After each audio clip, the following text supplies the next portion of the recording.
There we go. On that note, I thought it would be really good to do introductions, and JP and Jose said no, so I'm going to do introductions. So they don't really need introductions, but we've got some interesting facts. Well, that's an assumption. One of our panelists is the only coach who rejected employment offers at both Spotify and Lego. It's the second time one of our panelists has been a chaos monkey. They're yet to make a penny from this new role. One panelist is 3 degrees of separation from any Hollywood A-lister. True fact. And one panelist once ate with the former Prime Minister of South Korea. See? That was interesting. You will never know. You're going to have to be curious. So be curious. So anyway, serious questions. I've got some questions here, but we'll make this nice and dynamic. So we'll get a microphone and we'll be coming out and getting questions from yourself. But some been really inspiring talks all the way through this conference and some very good corridor conversations. The most sort of poignant question I've got that I think Carl England helped me to sort of think about last night. Carl England? Whoa. Carl England. Oh, well, let's... apologies for that. Apologies for that. We'll move on. Sorry, Scotland. Carl Scotland. Well, says the Scotsman. Sorry about that. That isn't the most poignant point. But on that note, cocktail stick with cheese and pineapple. Is it cheese then pineapple, or pineapple and then cheese? What do you take from the top or from the bottom? Yeah, it's up to you. You want the pineapple at the bottom because you don't want the cheese in the cocktail. Nice answer. You don't touch anything that has pineapple on it. What? Okay. All right. How do you eat your pizza? You do. Whoa. I delegate. Okay, as a German, I don't understand that question really, but it seems to be a party game from the 80s. So I go for cheese and pineapple, and then again cheese and pineapple, and cheese and pineapple. Okay. I'm firmly in the don't put pineapple on anything camp. Unless it's a standalone thing. I like that. Oh, wait a minute. This is stereotypes. We deep fry them. So we'll get straight on and then with the second question. We could ask ChatGPT, but it's not available, so we'll ask all of you. Right in there, is Agile dead? Gitte? Of course not. I think it can seem dead because a lot of people are calling something Agile that's not Agile. But I don't think it's dead. We just came from a good talk where we heard that it's actually been there since the Spartans. And I think it's going to continue to be there, but if we want it to succeed, we need to kind of go back to basics. My favorite principle is simplicity, maximizing the amount of work not done. And we tend to forget that. Instead, we just pile on and pile on and pile on. Maybe we should just try taking something away instead and make it simple. Nice. We'll mix it up. We'll go to Chris. I think it depends on in what context you want to answer that question. So is Agile dead from a market perspective and what's being published and what people are selling as Agile? I don't think there's been any innovation in that space I think since we introduced Flow, maybe some things, but since we introduced Flow, I don't think there's been any huge innovation. So in that space, I think it's dead. I think in the context of work and the needs of people and organizations, I think there's still very much value that it can offer. So no, I don't think it's dead there. Communities like this, I don't think it's dead. There wouldn't be anyone here if it was dead. But yeah, I think it depends on the context you want to answer. Context, I like that. And your stuff, Henriette? Yeah, I like to quote here, if we take it like a Walkman, it's dead. But if we instead think about like having music on the go, it is living. And also what I want to say, like stop talking about if it's dead or not, because then you talk about a word, and it's not a word, it's about a mindset, it's about a competency, it's even more about a perspective. So the perspective is one, which I'm happy we learned by the frameworks, that is it is a real perspective to be taken into account, even on highest levels of companies as well, and as someone being like taken seriously. So that is what I think has changed, that we have now people understanding you need that perspective. And in that sense, it's not that at all. Nice. Yourself, sir? So we are answering that question seriously, do we? There's no rules. So my answer is, who cares? I mean, Carl today morning had the entire presentation to explain what Agile means to him, and he like took 45 minutes to explain us what Agile means to him, which means that the word Agile is by now entirely empty, meaningless, unless someone fills it in with content. So, like, who the heck cares whether it's dead or alive when we don't know what it is, unless we have a meaningful conversation about what we are doing, about the context, about all those things. So, but I give you that. It is a good clickbait. Is Agile dead? And you can use the stop now talking about it, and just start solving problems and caring. You've ruined his pun now. So we had that conversation, like, what is the future of Agile? And this is my answer. There you go. Stop doing There that. you go. There you go. So kind of moving on, you used the word relevance. So one of the questions I've picked up today, and just as a reminder, if you've got any questions, I will be grabbing them off you. What do we need to do to remain relevant in the future as a community, as Agilists? Relevance. Gitte. I think like I said, I think we need to go a little bit back. And like, if you look at the Agile Manifesto, it doesn't say, oh, these are the things that is the truth. It's we are uncovering by doing. So I think Agile or agility or whatever we choose to call it, small letters, big letters, it is inspect and adapt. And I think that's truly relevant. And very often we don't see it. Like you see, oh, minimal viable product. You're actually supposed to test if your theory was right, but that doesn't happen. So I think that by putting in reflection, not just on the products, but also ourselves, how do we act as coaches, developers, managers, whatever? I think that way we can contribute a lot and keep it, be very relevant, and actually even more relevant maybe now than ever. Oh, I guess through persistence, in a way, we're doing the same thing for decades. I mean, trying to help organizations to get better.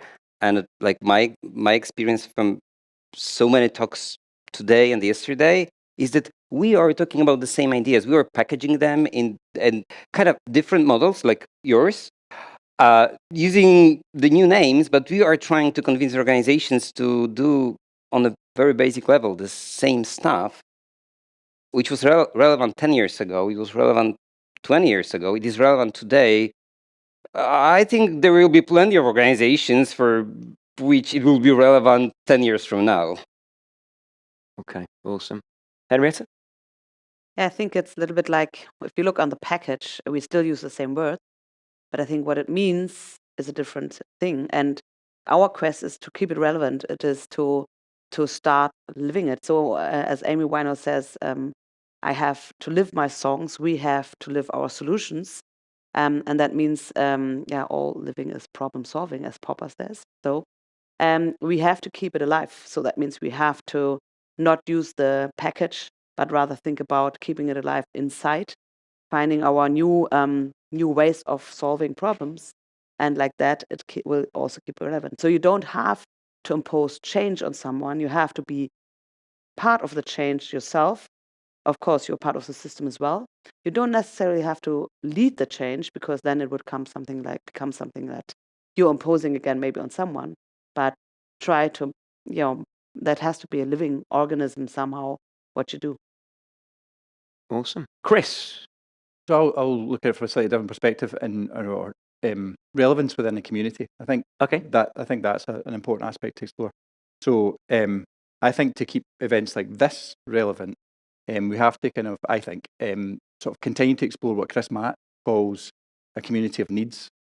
So Chris Matt, I think he came here in 2015 or something, and he gave a similar talk at Lean Agile Scotland, where he said there's in our kind of world of Agile, there's kind of two spaces. One is a community of needs, where people come and discuss the problems that they have, and they look to work to solve the problems together and learn from each other and tell failure stories and do those kinds of things and try and innovate. And then there's community of solutions. And that's where the solutions already exist, and events are not like this, where people come and explore. They're events where people come and are given recipes. All of this, you have a stand-up every morning, you sprint plan every 2 weeks, whatever else. You have your recipes to follow, and people are just selling your recipes. So I think it's important for Lean Agile London, Lean Agile Brighton, the other kind of conferences and communities to continue to explore find out the stories of failure, the stories of success, and share with each other. I think the thing that we'd really like to start hearing is people come and talk about the true stories, the failure stories of Agile at scale. So come and tell us what where they are, because what I tend to find is they're hidden away in this, the case studies the failures are not explored at all. There's a plethora of case studies of success, but we don't get to learn because those things are codified, so they don't get to sort of review and renew. So I think communities like this, exploring success and failure stories together, continue to do that. I think that's important. I want to keep rolling with that. That's really interesting. So, because we're almost solutionizing, having the recipes and sharing things rather than solving the problems that you were saying, Henriette, focus on the problems. Ben was just talking about thinking about customers, bringing it back to customers. So, you were talking more about the why, and I'm probably solutionizing now, but do you see like more open space then? And more of coming and having a space where you're bringing the problems, unearthing things? Yeah. I think the format like that Jose and JP run here, where people get the opportunity to have a space to tell their story, I think is still a valid format. Open space is another great format for people to discuss. I think the challenge is, as a former conference organizer, running an open space was difficult because the audience didn't know what they were coming for. I think as a community of where speakers come and share their stories, I think the audience knows what that they're coming to see. So it's a difficult proposition to run an open space conference. So I think someone else has Anyone else on the sort of format? I want to say there are really good open space conferences or on-conferences. Like there's Socrates, which is about peopleship, whatever. About testing, about working with coding, trying things out. There are coach camps all over the world like I'm part of organizing the German coach camp, which will be 4 days. First evening, we just play and have a lot of fun, and then we have 3 days of open space where we have a lot of fun. And then in the evenings, we sometimes play games, sometimes we sit and discuss things, and usually people do bring their problems as well, but also they come with ideas or things they tried out, and new things happen. You never know what you're going to talk about. Well, the important part about that is that you have trust in the format, trust in the people could be another thing. Like we see this here. Of course, it's all about the different talks, but what we are really looking for, we know it's a community, a sort of good defined community where you trust that you find interesting people and perspectives. And most importantly, this is why we know that it's valuable to come, even if it's maybe in this not, but even if other things are an open format. You have to trust in creating value for yourself. So you have to at least have a reason why you should trust. Yeah, and I think that's a call to action to everyone here. That the beauty of this conference is there's so many new speakers and people I've never seen before. So the call to action is that you should be sitting here next year if you haven't already spoken and tell your story. Chris, are you going to say something? I think you need to be careful in that what you just said there kind of counters that. To be careful not to create an echo chamber. It's the same people come and telling the same stories over and over. We want again. Your stories. You want challenge. You want people bringing diverse perspectives. Definitely. Like Ghostbusters, we need you. So we need new monkeys. More chaos monkeys. We nearly gave it away. If you start paying me, I will just go. Well, there you go. So this is very broad, but we like broad and diversity. I guess what is next? Gitte, what's next, do you think? Well, what I wish was next was that we started slowing down. Instead of burning out everyone and trying to maximize everything, maybe we just need to slow a little bit down. Maybe companies don't need to make 50 billion, whatever. Maybe 25 billion is enough. Maybe we need to take the time to integrate things.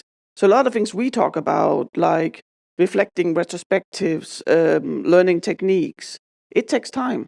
And we often in companies don't have this time. So I'm hoping that we can also help push creating time for these things, because if we don't have time for these things, we are not going to move.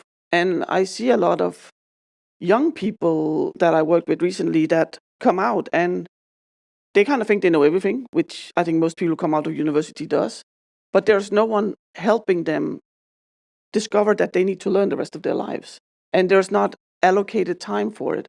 And then it becomes one of these things that, we should also have some time for learning, or we should also have some time for creativity. So I'm hoping that the next thing is that we start slowing down. There's a connection there as well. You were talking about the people, but there was an absolutely inspiring talk, I think everyone would agree, around sustainability. So I think there's something to be said about our the call to action on slowing down in that respect of sustainability as well. And yet, I don't see that happening anytime soon. So, kind of building on Ines' talk yesterday and your thoughts, Gitte, I was talking about all those products that we've been working on, and honestly, vast majority of them are solutions for problems that were made up, like artificial problems that were made up for the first world. We build so many things that we shouldn't have been building at all, despite the fact whether they are feasible product or not. They may be feasible, and they do not improve basically our general situation here on this planet. We look at what we can do instead of if we should actually do it, I think, as well. Just because we can, we shouldn't necessarily invent things or, I mean, if you look at, for instance, the amount of electricity that people use on asking ChatGPT what to do for dinner. But will they stop? Probably not. So, But we can make them manipulate the world, you know. So we've gone down the sustainability route, but you're welcome to pull it back. But so sustainability, what's next? Slowing down. I think getting to connection, back to connection, really. I mean, it's not just that we are seeing technical changes that are challenging us, and that challenges every one of us, right? No matter where you are, who you are, because we cannot foresee what the future is. We cannot see what it really does, because every time when there's new technology, there's all this hopes, there's all this fears. And when we realize after some years, it has been only half of it, like in hopes and fears. So there's a lot happening here for us as people. And I think if we want to tackle it, the only way is through connection, through people, through really working with them, speaking, communicating, aligning, visionizing together, whatever it is you have to do. And then also, of course, implementing together step by step. So take it to minimal steps, to minimal experiments, and really try to, I don't know, it feels like craftsmanship, like try to do the real stuff together. And that's important because that's also creating joy and motivation to do that. And happiness. If anyone saw that talk today, awesome. Chris. So I would, so for 20 years we've been finding better ways of or uncovering better ways of developing software by doing it and helping others, blah, blah, blah, blah, blah, all the rest of that. But why does it have to be software? So what's next and what's the opportunities? Why do we have to stay in the software space? So I've had the chance in the last 5 or 6 years to take a lot of the things we've learned, a lot of the lean and agile things, and just apply them in different contexts. So working with public sector organizations, looking at how they deliver the services they need to deliver, how people and teams come together to do operational work as opposed to develop product. So I think that's an opportunity to learn more about how the ideas that we've learned for the last 20 years can help in other spaces. We can take them and we can help improve other people's work environments, help improve other organizations and deliver better services. So just to add some chaos to that and building on your idea, Chris, arguably, Agile, as the whole thing that we achieved for the past 25 years, is throwing the baby out with the bathwater, because we did so much work on the lowest level, the team level. Like, we have all the solutions how the teams should work in Agile way, but because it worked so well, we pretty much petrified Agile at this low level. There is not much changing on higher level of organizations. It's still very hierarchical.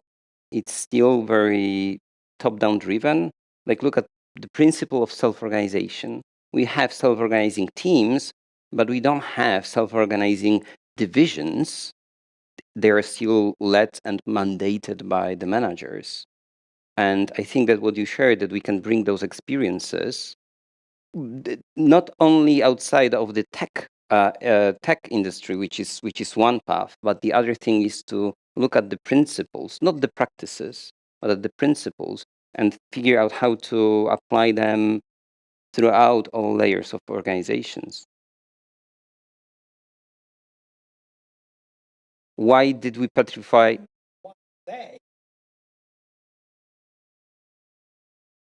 On the way people on the top allowed the change to happen on. Oh, that's obvious, because they will have to give up the power, and that hurts. And the illusion of control. But the thing is also, we can come up with all these ideas, but if companies don't buy them, take them in, it's not going to help, because then we're not going to be able to help these organizations. I'm just going to ask if the audience would like to ask some questions. I've got a few more seeded questions, but it would be good to hear from you. So has anything inspired you? Any yearning questions? Any challenges? No? There's one. There's one. Ben's got a smirk as well. He's got one coming, I'm sure. There we go, sir. So following on from a few things, we said this topic was relevant 20 years ago and 10 years ago, and it will be in 10 years' time. So the question we just had, it sounds like we need to reach more people in organizations higher up. Are you hopeful that that's going to happen? And if so, why? And yeah, your feelings around that. Of course it will happen. I will not be around by that time, but eventually. That's the positive perspective. The Pawel won't be around. No, that will happen. I will be dead by that point. But not at that time. So there were so many kind of management revolutions that were announced. I mean, like, did we really see either of them coming through? We did not. It's more of a glacial evolution, and we see that. We push that, actually. This is why we are here, aren't we? But it's gonna be slow. And that's actually, there is an upside to that, because you are like early adopter of all those things that we are trying to figure out here. You just get a competitive advantage. That's fine. I want to get a little bit into the discussion here, because I have just a tendency of feeling some vibes of that we have more knowledge than others, of them and top there that we have to reach out for, and they would stick to power, and that's why they don't do it. Whereas I see something differently. Even if you are like high up somewhere, you really don't know what's going on in your organization, and you don't have the power to do it. I mean, look just to politics, how little you can change being one of the most relevant politicians maybe in your country. So more or less, it's all the small things that adding up only, and we are all humans wherever we are. And I think it's not about more power and less power. It's more of I'm a different place. I'm taking care of different topics, like on a different scale maybe. It's a different perspective actually, but I can only have a specific power anyway. I mean, you just see, I mean, take it from, if you would have that power and you would like to change something and try it, you can talk to all those people up there if you want to, and you will hear they have good ideas. They are good people. They are maybe closer to us than we think, but they don't know how to move the people in their company to do it. So they see like the legacy is ongoing, although they are as we are. Yeah. So they feel like, I don't want to do this. I don't want to have a company like this. I want to have a company that, producing good stuff with good people, with, I don't know. So I don't think it's just about them. So we work with them. I think we all do also work with them. Defining what's up there, who's having power, starts with every single person, starts then with everyone in the hierarchy, and so on. So I just want to add a little bit to this. Mix it up. Crystal, Gitte, anything else you would like to add to that question? Well, I actually think one of the things I talked about earlier today is also the safety. I've been working with psychological safety for a while, and we work a lot with it with teams. But we very rarely go in and work with psychological safety for managers. Like, middle management is in between teams that they want to help and leaders that they need to give account to. Very often, management traditionally has been like, it becomes smaller and smaller. There are fewer and fewer people. So you can't show weaknesses. And I found in organizations, like when I was in a big bank in Denmark, the first time they started firing people, all of a sudden, nobody made mistakes, at least not officially, because they didn't feel safe. Because before that, if you were in a bank, you were in a bank for lifetime. And all of a sudden, the managers started, being more strict and stuff like that. So we also need to build that safety in all directions and not just build them in teams, because like you say, it becomes a lot them and us. And I actually think we need more managers, but we need managers who are actually good managers and not a super good developer that is now promoted to something that they don't want to do. Coming back to the question if a product owner can be someone with no technical experience. There's a nice picture about that, actually, because if a serpent is around your arm, you want it to be less strict on your arm, you have to give them a second hand. They will go around and be like less. So this is about it. And if you go for Conway's law, the middle management is also one, like it's like the stomach, right? Everything was going through it, has to go through them, and they have to all digest this. So this is really something we can do some good to, maybe. There was a cracking talk yesterday about humanizing collaboration. I can't think. Can I sales pitch myself there, Gitte? Okay. Anyway, here we go. Thank you. So we talk about change quite a lot. We iterate, we talk about adaptability. Hear me okay? Yeah. Am I on now? Yes. Yes, there you go. Hey, yes. So we talk about change a fair bit. We talk about iterations a fair bit. If Agile was to leverage one of the most recent changes in the markets, which is AI, what would that look like? Oh, the AI questions come in. Chris, I'm going to go straight to you, mate. So the future of Agile is coaching AIs to talk to each other. That's what it is. It's how we get AIs to collaborate. There you go. Actually, I was wondering why we didn't have anything about that on this conference. I was wondering why no one brought it up. There we go. Are we still? Yeah. Okay. One second, sir. Just what strike while iron's hot. Who here, show of hands, uses AI like Copilot or something like that? Asks AI something every day, most working days. Put your hand up. Every week. Okay, so it is becoming quite relevant. Thank you. I don't know. Do you get enough of an answer? I don't think that we've challenged them enough. So one thing. So one thing that I see as a challenge in this very context for AI is that, honestly, we were talking about people and interactions between them, and AI. While it seems knowledgeable, it's not yet there to take care of this part. So for now, like it's developing at extremely rapid speed. So we don't know what state of AI we will see on Agile London 2025. It may be different than now, but for now, I don't see AI as very relevant in our context. We are using that for different stuff. I'd want to bring it also down to every one of you here, because just as a very quick one, I was working for one context, and then I was asked to move up like in the solution levels from art level. That's where I'm usually working at. Doesn't matter, not important. So I was asking my PM, okay, now that I'm going to the next level, asked to be there, what shall I do up there? What will help us or you here, like my former context? And he would just say, like, go on doing what you do. And I'm like, okay, what is it what I'm doing exactly? So what I'm saying is part of the work, and you can ask that for yourself, and you will have different answers than I have because you're different than me. So one part of it is also, if it's a virtual or on-site room, it doesn't matter. If I go to that room, I recognize people, and I bring my own positivity and my own motivation in the room, and this is all I do. And that's what's helping. And even a very good and really sweet robot might not do the same to the room. the human side again coming in, as you were saying. So there you go.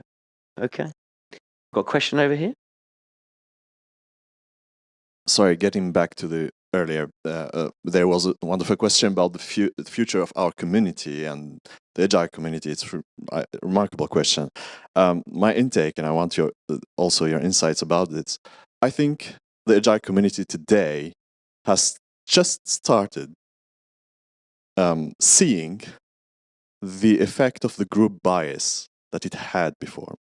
The group bias is, of course, the fact that when we are together, we think that everything that we're doing is right, because that's what you speak with other people about. That's what we're doing.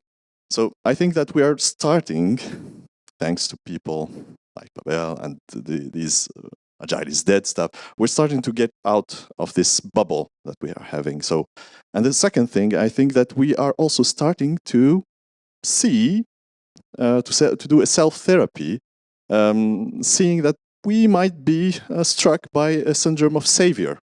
We're speaking about managers do not want to change. Who are we to ask them to change?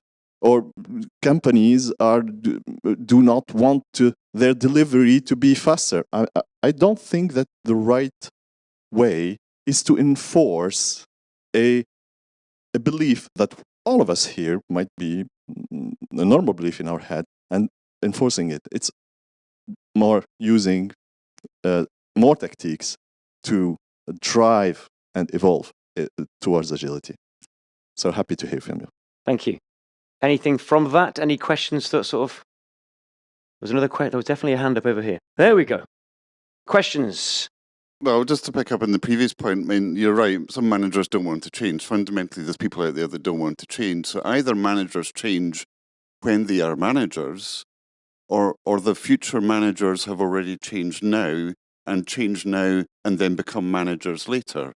So I just see that the generation now that's been talking about Agile for the last sort of 2 decades, ultimately in another 2 decades, they will be the managers and at the board level. So what should we be talking about now to be ready for when this generation is at the board level?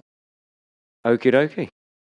Excellent, excellent. So, so one of the questions I've got here as well for the panel is, and I think we've kind of touched on this, but what is the most critical factor that we should address for Agile to have a future?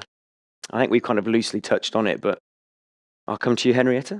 Me the first one. Go on. I'm still thinking. Can't you hear it? I can little bit. That's why I thought I'd come to you. Be challenging. Okay. So my feeling is, you say in design thinking, you say you have to kill your own baby. I think it's the time we have to kill our own baby. So how to get rid of all agility as an agile coach, and by that trying to ourselves get out of the bubble, seeing what's happening there. I mean, for me, the community here is very important because I see what you talk about and see like, okay, I'm obviously sensing something similar. So there seems to be a little bit of reality about it, not just me being in a bad mood or whatever. And so I think this is what we have to do, kill our own baby. If I would know how to name myself and how to get the jobs I'm doing at the moment in a different way, I would do it right away. But being an RTE is giving me the place where I can do what I'm good at. So I just go in as an RTE, no matter which framework. Not really about the role. Okay. Anyone else like to pick up on that? I'll go with the next of my who cares. Honestly, I mean, why would we care? Because like ultimately I do care about making my professional surrounding better. Whatever names we are using for that, I don't care. But actually, when we were talking about like referencing the community, I have like a kind of diverging thoughts. Lots of, like community meaning who? Who exactly? The coaches? The practitioners? There are different crowds here with different needs. And we don't really focus on those differences of needs. I mean, like you, Chris, touched on this, like community of needs versus community of practice or solutions. Well, statistically, you can focus on on something in a swarm, but in reality, you cannot. The swarm is not focusing on something; it's just swarm moving. Chris, I'm trying. I heard your thoughts coming out. I'm trying to form them as like. Does it matter? Like who the community is? Does the messiness of the community not create? Does that not an important part that there are practitioners and coaches and trainers and all sorts of people in the community, and also like the people who the practitioners and the coaches and the trainers help. That's an important part of the community. But does it really matter that we have those clear boundaries and definitions? And that diversity of thinking. Oh, sorry, you're challenging. That was a challenge. I don't think that those boundaries do matter, but the differences in needs do. But aren't we creating our cloud ourselves every time we come together? And it can be totally different.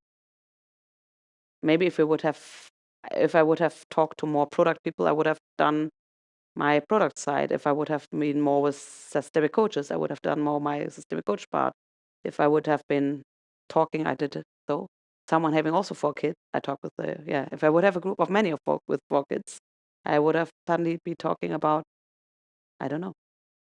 So I guess we are creating our cloud here every time we're coming together. And the good part about this year is we obviously come here because we seek something we think we can get here because we trust this invitation to lean Agile London.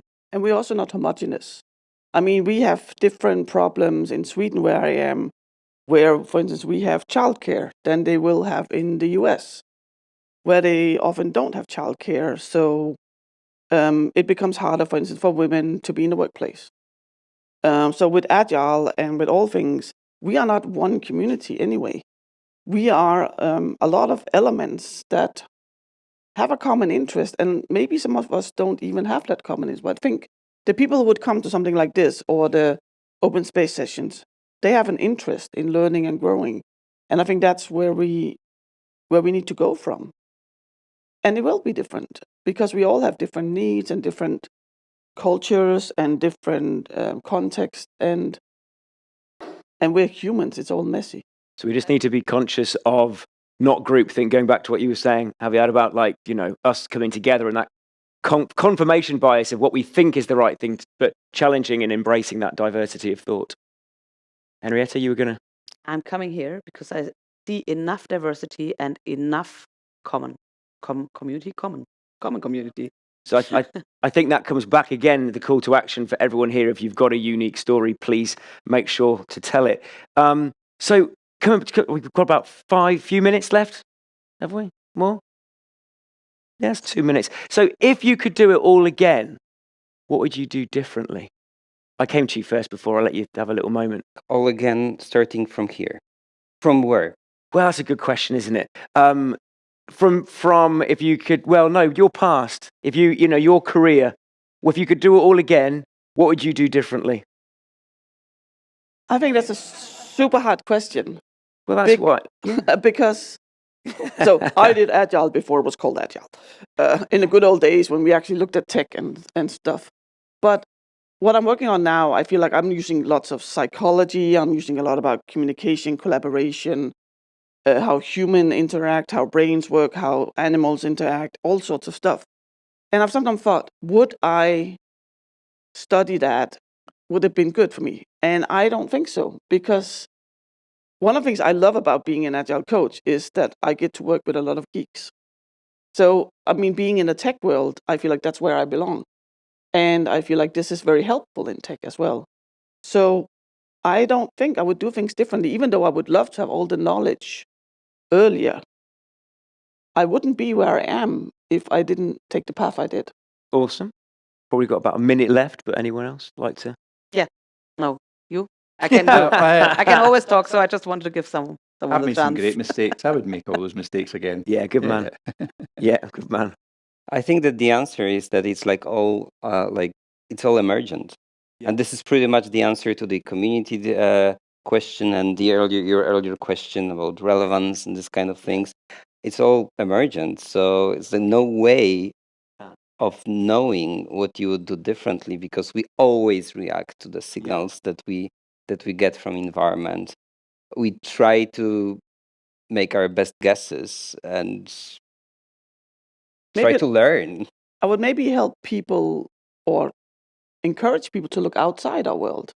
Like when you said throwing the baby out with the bathwater, I'm thinking a lot of what we did was we took a lot of super good stuff that worked and threw it out with the bathwater when we started doing Agile. Like a lot of the tools I use are good old-fashioned project management tools. How to run a proper meeting, how to make sure you actually get something done. For me, they're just tools, and I think we've thrown a lot of these out. And so if I would do something differently, it would be to encourage people to look around and see what's there. Okay. I think there was one question. Dan, did you have a question? No, I thought someone had a hand up. Okay. Well, I think that is it. So a massive round of applause to our panel.